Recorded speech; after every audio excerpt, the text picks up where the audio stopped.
രോഗം വരാതെ തന്നെ രോഗം വരുത്തി വയ്ക്കുന്ന ഒരാളാണ് ഇന്നത്തെ കാലഘട്ടത്തിൽ നിങ്ങളുടെ മനസ്സ്. അത് ഓരോരുത്തരുടെയും മുഖത്ത് നോക്കുമ്പോൾ അറിയാം.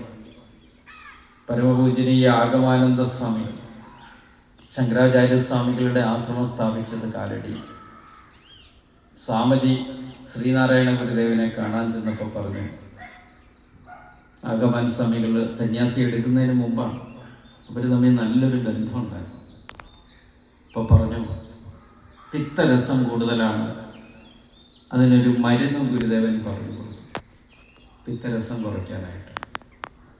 പക്ഷെ സ്വാമിജിക്ക് എന്തോ സമയം കിട്ടിയില്ല, മദ്രാസിൽ പഠിക്കാൻ പോയി. അവിടെ വെച്ച് സ്വാമി കുഴഞ്ഞു വീണു, പിത്തരസം കൂടി. തിരിച്ചു വന്ന് ഗുരുദേവൻ വിളിക്കുന്ന മരുന്ന് സേവിച്ചു എന്ന് ആഗമാൻ സ്വാമികൾ തന്നെ പറയുന്നു. യോഗ ക്രമബദ്ധമായിട്ട് ചെയ്യുന്നവർക്ക് കിട്ടുന്ന ഒരു ഊർജമാണ് മനോനിയന്ത്രണം. മനസ്സിനെ നിയന്ത്രിക്കാൻ പറ്റും. അതാണ് ഇല്ലാത്തതിനെ സമ്പാദിക്കുക എന്ന് പറയുന്നതിൻ്റെ അർത്ഥം. നമുക്കില്ലാത്ത ഒരുപാട് ഗുണങ്ങളെ ആർജിക്കാൻ കഴിയും മനസ്സിനെ നിയന്ത്രിച്ച്. പക്ഷെ എന്ത് ചെയ്യാനാണ്? അത് എത്ര തവണ നമ്മൾ കേട്ടാലും എത്ര തവണ നമ്മൾ അനുഷ്ഠിച്ചാലും മനോനിയന്ത്രണം അത്ര എളുപ്പം സാധ്യമാകാത്ത ഒന്നാണ്, അല്ലേ? മനസ്സിനെ നിയന്ത്രിക്കാൻ വലിയ പാടാണ്. വിവേകാനന്ദ സ്വാമികളുടെ സാഹിത്യ സർവസ്വം മുഴുവൻ എടുത്ത് വായിച്ചു നോക്കിയാൽ, രാമകൃഷ്ണ പരമഹംസരുടെ ജീവചരിത്രം മുഴുവൻ എടുത്ത് വായിച്ചു നോക്കിയാൽ, അവർ ഈ പ്രപഞ്ചത്തിന് നൽകിയിരിക്കുന്ന സന്ദേശങ്ങളെല്ലാം മനസ്സിൻ്റെ ഊർജത്തിൽ നിന്നാണ്, യോഗത്തിൽ നിന്നാണ്. ഇല്ലാത്തതിനെ ആർജിച്ചതിൻ്റെ പശ്ചാത്തലത്തിലാണ് രാമകൃഷ്ണദേവൻ്റെ അത്രയും സരളമായ ഉപദേശങ്ങൾ അത്രയും ഉണ്ട്. നമ്മളൊന്ന് ആലോചിച്ചു. അപ്പോൾ എത്ര കണ്ട് നിങ്ങളുടെ മനസ്സ് ഊർജവത്താണെന്ന് നിങ്ങളൊന്ന് ആലോചിച്ചു. നിങ്ങൾ വീട്ടിൽ തന്നെ ഇരിക്കുമ്പോൾ നല്ല ഭക്ഷണം ഉണ്ടാക്കാൻ നിങ്ങൾ താല്പര്യപ്പെടും, ഇല്ലേ? അത് യൂട്യൂബിൽ നോക്കി വേണേൽ പഠിച്ചോ. പക്ഷേ ഒരു നല്ല മനസ്സിനെ ഉണ്ടാക്കാൻ നമ്മൾ ആരും സ്വയം പ്രയത്നിക്കില്ല. നമ്മളെല്ലാവരും ചിന്തിക്കില്ല ഞാൻ നന്നാകണമെന്ന് ചിന്തിക്കില്ല. പക്ഷെ എൻ്റെ അടുത്തിരിക്കുന്ന മക്കൾ നന്നാകണം, ഭർത്താവ് നന്നാകണം, അല്ലെങ്കിൽ ഭാര്യ നന്നാകണം, മക്കൾ നന്നാകണം. സ്വയം നന്നാകാൻ ആരെങ്കിലും തീരുമാനിച്ചിട്ടുണ്ടോ? മനയേവ മനുഷ്യാണം കാരണം ബന്ധമോക്ഷയോ എന്ന് ഉപനിഷത്തുകൾ പറയും. മനസ്സാണ് നിങ്ങളെ ബന്ധത്തിനും മോക്ഷത്തിനും അർഹനാക്കുന്നത്. നിങ്ങൾ ബന്ധനത്തിലാണ്. അതിൽ നിന്ന് മുക്തി വരുത്തണമെന്നുണ്ടെങ്കിൽ നിങ്ങൾ തന്നെ സ്വയം പ്രയത്നം ശീലിക്കണം. എന്താണ് ആ പ്രയത്നം എന്ന് ചോദിച്ചാൽ, പുറമേ കാണുന്നവരെ നോക്കിയല്ല ചിന്തിക്കേണ്ടത്, അകമേ എന്നെ നോക്കിക്കൊണ്ട് ഞാൻ ചിന്തിക്കാൻ പഠിക്കണം. ഇതാണ് യോഗയുടെ ഒരു പ്രത്യേകത. പതഞ്ജലിയുടെ യോഗസൂത്രം എടുത്ത് ഒന്നാം സൂത്രം തൊട്ട് അവസാന സൂത്രം വരെ നമ്മൾ പഠിച്ചു നോക്കിയാൽ നമുക്ക് കിട്ടുന്ന ഒന്ന് ഇത് തന്നെയാണ്. എന്താ? ഊർജ സമ്പാദിക്കണം. പക്ഷെ അതിന് ശ്രമിക്കാത്തവരാണ് ഇന്നത്തെ കാലഘട്ടത്തിൽ നമ്മളിൽ ഓരോരുത്തരും. അതുകൊണ്ടാണ് യോഗം എന്ന് പറഞ്ഞാൽ ഇല്ലാത്തതിനെ സമ്പാദിക്കണം. ക്ഷേമം എന്നൊരു വാക്കുണ്ട്. ആ സമ്പാദിച്ചതിനെ നിലനിർത്തുന്നതിനെയാണ് ക്ഷേമം എന്ന് പറയുന്നത്. അതാണ് യോഗക്ഷേമം വഹാമ്യഹം എന്ന് ഭഗവാൻ പറഞ്ഞിരിക്കുന്നത്. ഏതൊന്നാണോ നിങ്ങൾ മനസ്സുകൊണ്ട് സമ്പാദിച്ചിരിക്കുന്നത് അതിനെ നിലനിർത്തുന്നത്. യോഗ ഒരു ദിവസം കൊണ്ട് ഒരാളുടെ ശരീരഭാഗത്തെ യഥോചിതം വേണ്ട വിധത്തിൽ യോഗ കറക്റ്റായിട്ട് ചെയ്യാൻ പ്രാക്ടീസ് ചെയ്യണമെങ്കിൽ വർഷങ്ങളോളം അത് എന്ത് ചെയ്യണം? പ്രയത്നിക്കണം. പ്രത്യേകിച്ച് നല്ലോണം തടിയുള്ളവർക്ക്. അപ്പോൾ അത് എങ്ങനെയാണത് ചെയ്യേണ്ടത്? അതിനൊരു നിശ്ചിത സമയം നമ്മൾ കണ്ടെത്തണമെന്ന് യോഗാചാര്യൻ പ്രത്യേകം പറയും. നിശ്ചിത സമയം കണ്ടെത്തിക്കൊണ്ട് ആ അനുഷ്ഠാനത്തെ നിങ്ങൾ അനുഷ്ഠിച്ച് നോക്കിയാൽ ടെൻഷൻ ഇല്ലാത്ത ഒരു മനസ്സും. അതാണല്ലോ ഇപ്പോഴത്തെ ഏറ്റവും വലിയ പ്രശ്നം. എന്തോ സർവത്ര ടെൻഷനാണ്. എവിടെ തിരിഞ്ഞാലും അത് മാത്രമേ യോഗ ചെയ്യുന്നവരിലും യോഗ ചെയ്യാത്തവരും. ആദ്യം നിങ്ങൾ ദൂരത്ത് കളയുന്നത് ഈ ടെൻഷൻസ് മൊത്തം എടുത്ത് കളയുക. നിങ്ങളായി ഇരിക്കാൻ ശ്രമിക്കുക. നിങ്ങളുടെ ഉള്ളിലേക്ക് തിരിഞ്ഞു നോക്കുക. അതിന് 2-3 കാര്യങ്ങൾ ഞാൻ പറയാം. നിങ്ങൾക്ക് എല്ലാവർക്കും ഒരു ശരീരമുണ്ട്, ഇല്ലേ? ഉണ്ടോ ഇല്ലേ? അതുകൊണ്ടാണല്ലോ നിങ്ങളെ ഗോവിന്ദൻ എന്ന് പറയുന്നു, ഇപ്പുറത്തിരിക്കുന്ന ഭാരതി എന്ന് പറയുന്നു, സരസ്വതി എന്ന് പറയുന്നു. എന്തുകൊണ്ടാണ്? ഈ ശരീരമാണ്. ഈ ശരീരത്തെക്കുറിച്ച് ഉപനിഷത്തുകൾ പറയുന്നത് ധർമാധർമ്മങ്ങളുടെ സ്വരൂപം എന്നാണ്. ഇതിൻ്റെ സ്വരൂപം എന്നാണ് ധർമാധർമ്മങ്ങൾ. ഈ ധർമാധർമ്മങ്ങൾ എന്ന് പറയുമ്പം അതിന് അർത്ഥം എന്ത് വിചാരിക്കണം? ധർമാധർമ്മങ്ങൾ എന്ന് പറയുന്ന അർത്ഥം ഇങ്ങനെയാണ്: പുണ്യപാപങ്ങൾ. എന്താ പറയുക? പുണ്യവും പാപവും. ധർമ്മം ആർജിക്കുന്നത് പുണ്യത്തിൽ നിന്ന്, അധർമ്മം ആർജിക്കുന്ന ഏതിൽ നിന്നാണ്? പാപത്തിൽ നിന്ന്. അപ്പോൾ ധർമാധർമ്മങ്ങളുടെ സ്വരൂപമായിരിക്കുന്ന ഈ ശരീരം ഞാൻ എത്ര കണ്ട് നിങ്ങളെ ഉപദേശിക്കുകയാണ്, അല്ലെ ദീതി പറഞ്ഞു കൊടുക്കുകയാണെങ്കിൽ കേൾക്കുന്നതിൽ ഒരു 10 പേരായിരിക്കും ശരിയായ വിധത്തിൽ അത് കേൾക്കുന്നത്. എന്തുകൊണ്ടാണ്?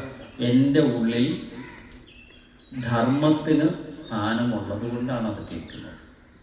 നിങ്ങളിവിടെ ഇരുന്നാൽ നിങ്ങളുടെ മനസ്സ് അധർമ്മഭാഗത്താണ് ഇരിക്കുന്നതെങ്കിൽ ഞാൻ പറയുന്ന ഒരു കാര്യം ചെവിക്കകത്തൂടെ കേൾക്കും, മറു ചെവി കൂടെ ഇറക്കി വിട്ടേക്കും. ഇവിടുന്ന് പോയാൽ സർവം സ്വാഹ എന്ന് പറയില്ലേ, അതുപോലെ എല്ലാം അങ്ങ് മനസ്സിൽ ഒന്നും നമുക്ക് നിലനിർത്താൻ കഴിയില്ല.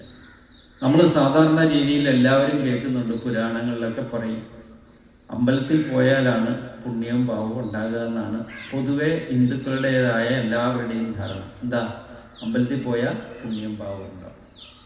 ഞാൻ നിങ്ങളോട് പറയുന്നു, പുണ്യവും പാവവും ഉണ്ടാകുന്നത് അമ്പലത്തിൽ പോകുന്നതുകൊണ്ട് മാത്രമല്ല, രാഗദ്വേഷങ്ങളെ അകറ്റുന്നതുകൊണ്ടാണ് പുണ്യം പാവവും ഉണ്ടാകുന്നത്. ഉള്ളിൽ നിന്ന് രാഗവും ദ്വേഷവും നമുക്ക് പോയിരിക്കണം. ആരിൽ നിന്ന് രാഗവും ദ്വേഷവും പോയിട്ടുണ്ടോ അവർക്ക് പുണ്യം ഭാവം ആർജിക്കാം. അപ്പം പുണ്യഭാവം ധർമാധർമ്മങ്ങൾ മനസ്സിലാക്കി വെച്ചോണം. ധർമാധർമ്മം ശരീരത്തിൻ്റെ സ്വരൂപം. ആ ധർമാധർമ്മങ്ങൾ ഉണ്ടാക്കുന്ന ഏതാണ്? പുണ്യം ഭാവം. ഈ പുണ്യഭാവങ്ങൾക്ക് കാരണമായിരിക്കുന്ന ഏതാണ്? രാഗവും ദ്വേഷവും. രാഗം ഉണ്ടാകുക നമുക്കെല്ലാവർക്കും അറിയാം. ആഗ്രഹമില്ലാത്ത മനുഷ്യരില്ല, ഇല്ലേ? എല്ലാവർക്കും ആഗ്രഹമുണ്ട്. ഇവിടെ വരണമെങ്കിൽ ഒരു ആഗ്രഹം വേണം. ഞാൻ രാവിലെ 6:15 ഇവിടെ എത്തണമെന്ന് ആഗ്രഹിച്ചു. എന്താ കാര്യം എന്ന് പറഞ്ഞാൽ ഇന്ന് ഞായറാഴ്ചയാണ്, ഒരുപാട് ടൈം ടേബിൾ ആയിട്ടുള്ള പരിപാടികളാണ്. അപ്പോൾ അതിനെത്തേണ്ടത് കൊണ്ട് 6:15 എന്നെ എത്തി. അപ്പോൾ നമുക്ക് ആഗ്രഹമുണ്ട്. പക്ഷെ ഈ ഇവിടെ വരണമെന്നും നിങ്ങളോട് കുറച്ച് കാര്യം സംസാരിക്കണമെന്നും ഞാൻ ആഗ്രഹിക്കുന്നത് ഒരിക്കലും ആ ആഗ്രഹം എനിക്ക് ദോഷകരമല്ല. ആണോ? അല്ല. പക്ഷെ അമിതമായിട്ട് എനിക്കെല്ലാം സമ്പാദിക്കണം, അത് സ്വാർത്ഥതയോടുകൂടി ആയിരിക്കണം എന്നൊക്കെ വിചാരം ചെയ്തുകൊണ്ട് കർമ്മം ചെയ്യുന്ന മനുഷ്യനാണെന്ത്? അസ്വസ്ഥനായിത്തീരുന്നത്. മനസ്സിലായി?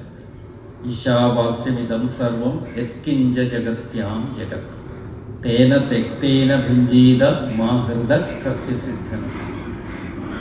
ഈശൻ ജഗത്തിലെല്ലാം ആവസിക്കുന്നത് കൊണ്ട് നീ ചരിക്കമുക്തനായി ആശിക്കരുത് ആരുടെയും ധനം. പിടികിട്ടി?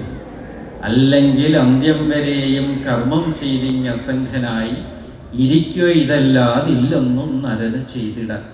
അസംഖനായി ഇരിക്കുക, ആരോടും അമിതമായിട്ട് ബന്ധം വേണ്ട. അത് ഭർത്താവിനോടായാലും ഭാര്യയോടായാലും മക്കളോടായാലും. മനസ്സിലായി? അമിത ബന്ധം പാടില്ല, അത് ദുഃഖത്തിന് കാരണമാണ്.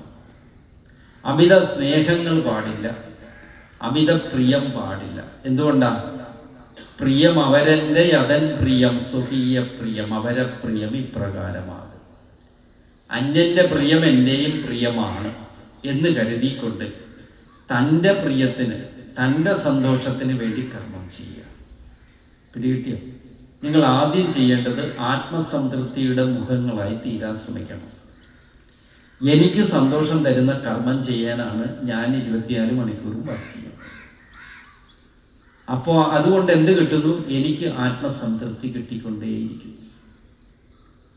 പക്ഷെ പലപ്പോഴും ഭൗതിക ലോകത്തിൽ നമ്മൾ കാണുന്നത് അന്യരെ തൃപ്തിപ്പെടുത്താൻ വേണ്ടിയിട്ട് നല്ല പാചകം ചെയ്യുന്നു, അടിച്ചു വാരുന്നു, തുടയ്ക്കുന്നു. ആരെങ്കിലും വീട്ടിലേക്ക് വരുന്നെന്ന് കഴിഞ്ഞാൽ ബാത്റൂമിൽ 5 തവണ കഴുകും.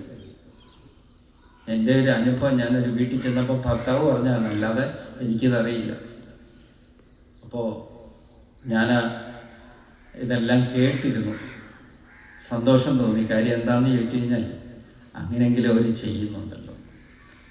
ആരും ഇനി വീട്ടിലോട്ട് വന്നില്ലെങ്കിലും അങ്ങോട്ട് തിരിഞ്ഞു നോക്കൂ. വൃത്തിയാക്കൽ പരിപാടി. ഏതൊരു കർമ്മവും ചെയ്യേണ്ടത് മറ്റുള്ളവർക്ക് വേണ്ടിയാണെന്ന തോന്നലാണ് ജീവിതത്തിൽ വാർദ്ധക്യമാകുമ്പോൾ ഉറക്കം കുറയ്ക്കുന്നത്. വാർദ്ധക്യമാകുമ്പോൾ എല്ലാവരോടും ഞാൻ പറയും ഉറക്കം കുറയില്ലേ? പറ, എന്തിന് വാർദ്ധക്യമാകണം? ഇപ്പോഴേ ഞങ്ങൾ അതിന് റെഡിയാ അല്ലേ? ഇപ്പോഴേ ഞങ്ങളുടെ ഉറക്കം പോയിരിക്കുക. നട്ടും ബോൾട്ടും പോയവരാണ് മലയാളികൾ. അതിൻ്റെ കാരണം എന്താണെന്ന് ചോദിച്ചു കഴിഞ്ഞാൽ, നിങ്ങൾ നിങ്ങളെ സംതൃപ്തിപ്പെടുത്താത്തതുകൊണ്ടാണ്. നിങ്ങൾക്ക് ആനന്ദം തരുന്ന കർമ്മത്തിൽ പ്രവർത്തിക്കാത്തത് കൊണ്ടാണ്. മറ്റുള്ളവരെ ബോധ്യപ്പെടുത്താതെ സുഹൃത്തുക്കളെ നിങ്ങൾ നിങ്ങൾക്ക് വേണ്ടി ജീവിക്കുക. നിങ്ങളുടെ ഓരോ കർമ്മവും ആര് പ്രസന്നരാകുന്നു ഇല്ല എന്നൊന്നും നോക്കണ്ട. ചെയ്യേണ്ടത് അടിവരയിട്ട് കൃത്യമായിട്ട് ചെയ്തോ എന്ന് മാത്രം നോക്കിക്കൊണ്ട് അവിടെ നിന്ന് പിൻവാങ്ങുക. ഇങ്ങനെ ചെയ്യുന്നവരെയാണ് ആരാധ്യരായിട്ട് നമ്മൾ കാണുന്നത്. ഇനി ചെറിയൊരു ഉപമ മാത്രം ഞാൻ പറയുകയാണ്.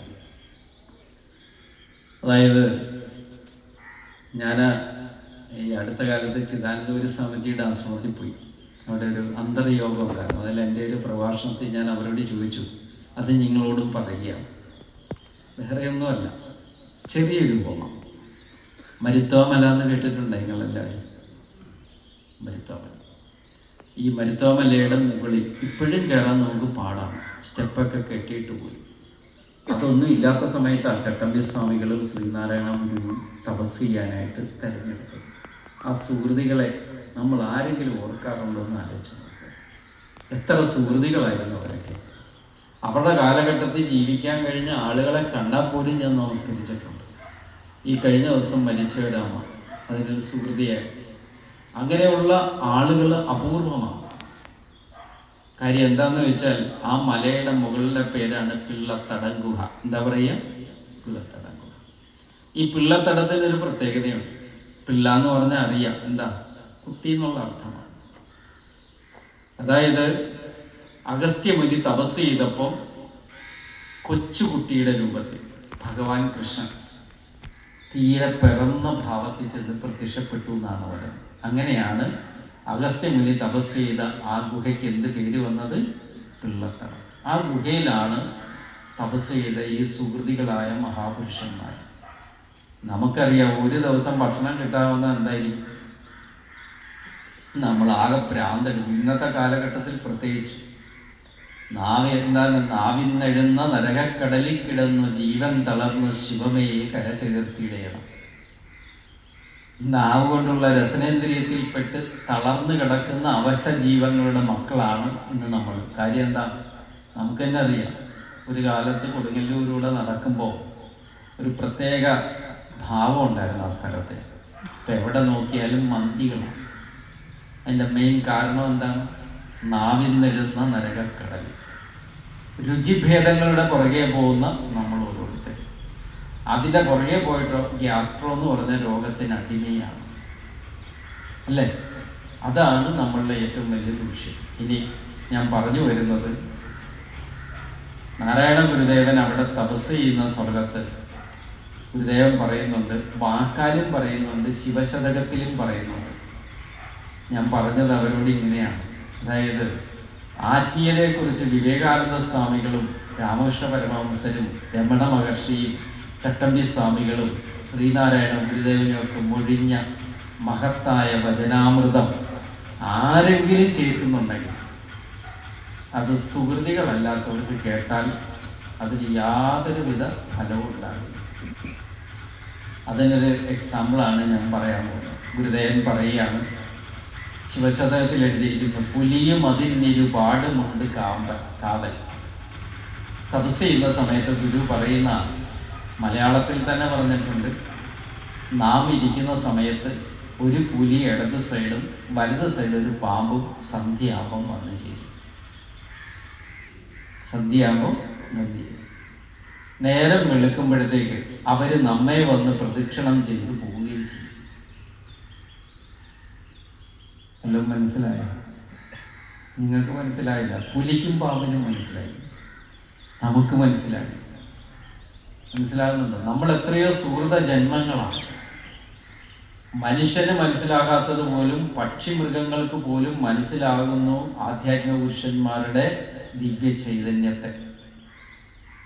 മനസ്സിലായി? ഇന്ന് ഒരുപാട് ഗുരുക്കന്മാരുള്ളൊരു നാടാണ് കേരളം. പക്ഷേ നമ്മൾ ആലോചിച്ച് നോക്കുക, ഈ മഹാപുരുഷന്മാരൊക്കെ രാമകൃഷ്ണ പരമഹംസദേവൻ തുടങ്ങി ശ്രീനാരായണ ഗുരുദേവൻ വരെ ത്യാഗത്തിൻ്റെയും ധർമ്മത്തിൻ്റെയും സത്യത്തിൻ്റെയും പ്രതിരൂപങ്ങളാണ്. അതുകൊണ്ടാണ് ഗുരു എഴുതിയത്, നീ സത്യം, ജ്ഞാനം, ആനന്ദം എന്ന ദൈവത്തിൻ്റെ സ്വരൂപത്തെക്കുറിച്ച്.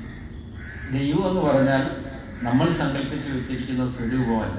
ആ സങ്കല്പത്തിൽ ഇരുന്നുകൊണ്ട് ആ ഗുരുദേവന്റെ മുമ്പിൽ വന്ന പാമ്പിനും പുലിക്കും ആരെ മനസ്സിലാക്കാൻ കഴിഞ്ഞു?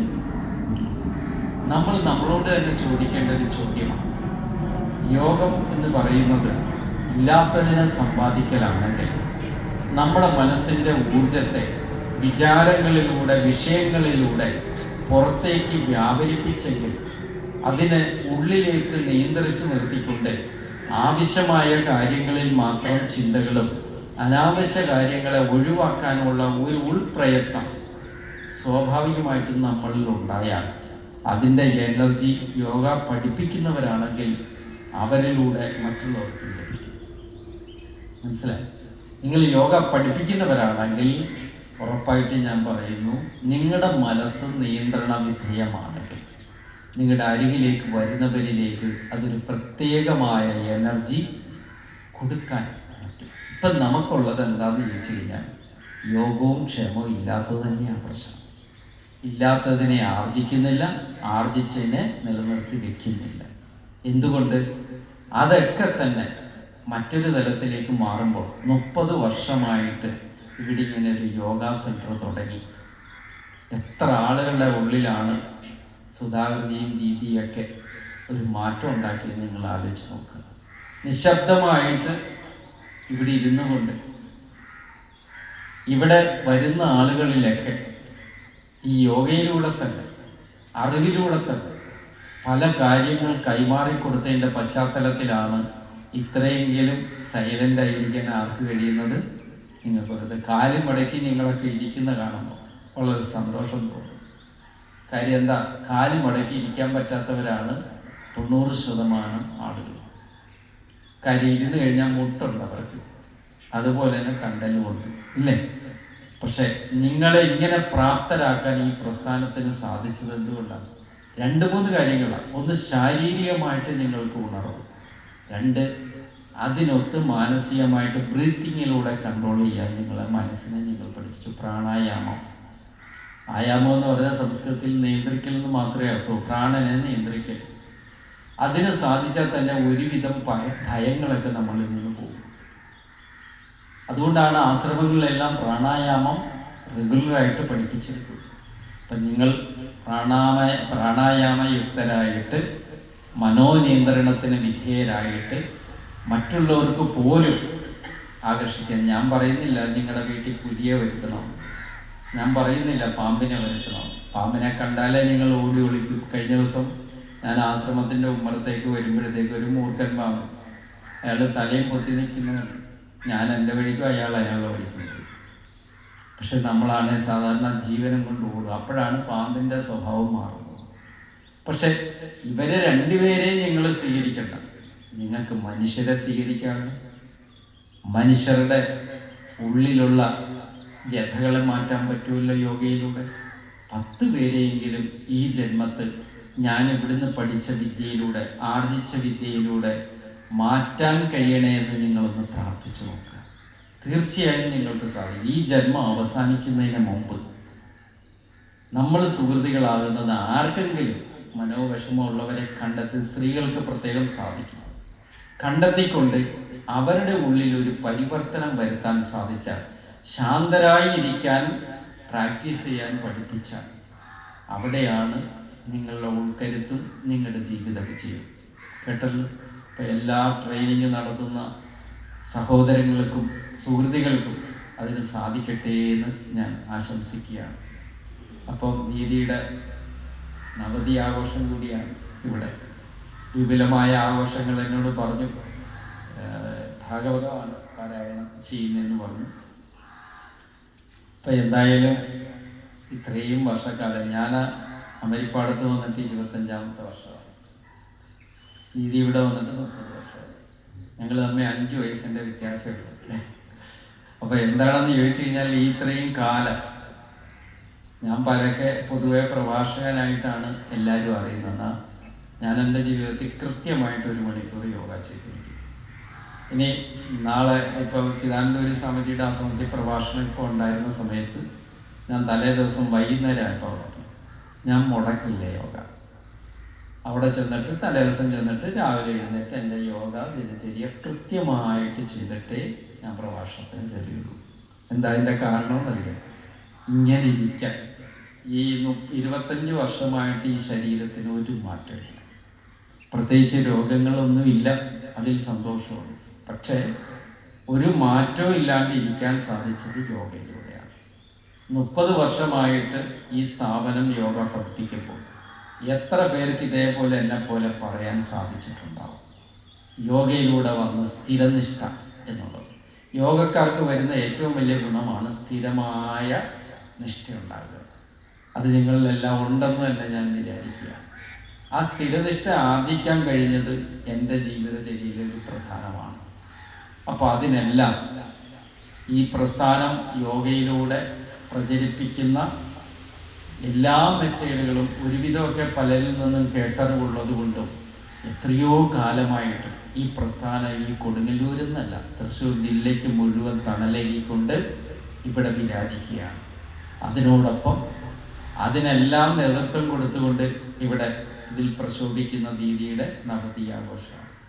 ആ നവതി ആഘോഷം വിജയിപ്പിക്കേണ്ടത് നിങ്ങളെ ഓരോരുത്തരുടെയും ധർമ്മമാണ്, കർത്തവ്യമാണ്.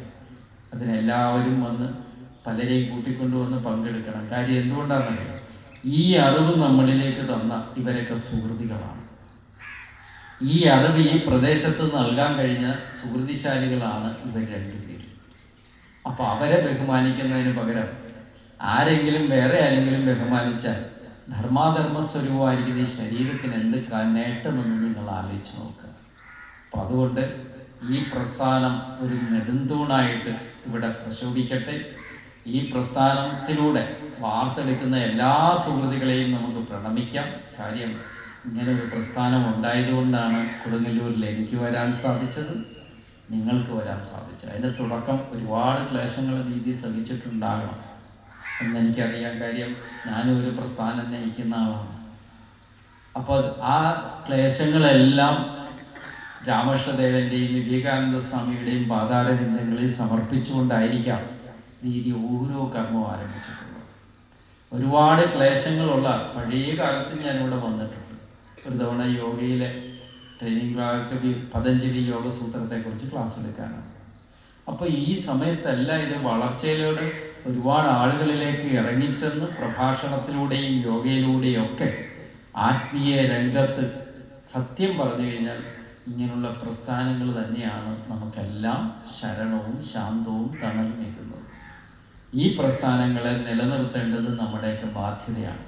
അതുകൊണ്ട് തന്നെ ആ കർത്തവ്യകർമ്മത്തിൽ ദീദിയുടെ നവതിക്ക് മുൻകൂട്ടി ഒരു ആശംസ അർപ്പിക്കുന്നതിനോടൊപ്പം നിങ്ങളെല്ലാവരും അതിൻ്റെ പ്രചാരകരായി ഈ ദീദി ഇവിടെ ഉണ്ടായതുകൊണ്ടാണ് ഞങ്ങൾക്ക് ഇങ്ങനെ ഇരിക്കാൻ പറ്റിയതെന്ന് ആലോചിച്ചുകൊണ്ട് നമ്മളെല്ലാവരും അതിൽ കർത്തവ്യരംഗത്ത് വന്ന് ദീദിക്ക് വേണ്ടുന്ന ആശംസകളെല്ലാം കൃത്യമായിട്ട് ചെയ്തിരിക്കണമെന്ന് അഭ്യർത്ഥിക്കുന്നു. ഈ ധന്യമുഹൂർത്തത്തിൽ എനിക്ക് വരാൻ കഴിഞ്ഞതിലുള്ള ധന്യത ആശ്രമത്തിൻ്റെ ദീദിയോടും സുധാകർജിയോടും അറിയിച്ചുകൊണ്ട് ഇവിടെ വന്നിരിക്കുന്ന ശാന്തചിത്തരായ നിങ്ങൾ ഓരോരുത്തരും എന്തെങ്കിലും അമിതമായിട്ടൊന്നും ഞാൻ പറഞ്ഞിട്ടില്ല. കാര്യം എന്താണെന്നറിയാം, ഇപ്പം ഞാൻ എന്തെങ്കിലും ക്ലാസ് പോലെ എടുത്തു കഴിഞ്ഞാൽ നിങ്ങളെല്ലാം ഉറങ്ങുമെന്ന് എനിക്കറിയാം. കാര്യം ഇന്ന് നേരത്തെ എഴുന്നേറ്റ ദിവസമാണ്. അപ്പോൾ അതുകൊണ്ട് തന്നെ